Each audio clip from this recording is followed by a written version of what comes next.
بسم اللہ الرحمن الرحیم۔ آج ہم دیکھتے ہیں کہ غسل کا صحیح طریقہ کیا ہے جو حدیث رسول صلی اللہ علیہ وآلہ وسلم میں موجود ہے، اور ہمارے پیارے پیغمبر جو ہمارے لیے آئیڈیل اور نمونہ ہیں وہ کس طرح غسل کیا کرتے تھے۔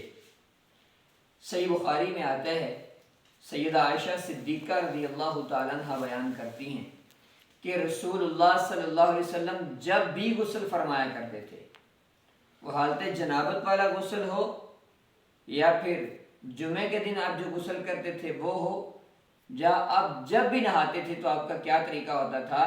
اللہ کے رسول اپنے جسم پر پانی بہانے سے پہلے وضو کیا کرتے تھے، اور وضو بالکل اس طرح کیا کرتے تھے کہ جس طرح نماز کے لیے وضو کیا جاتا ہے۔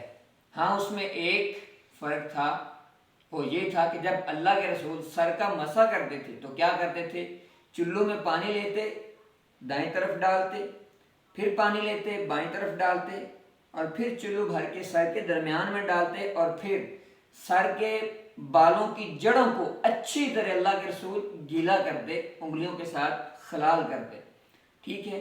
تو پھر پورے جسم کے اوپر 3 مرتبہ پانی بہا لیتے تھے۔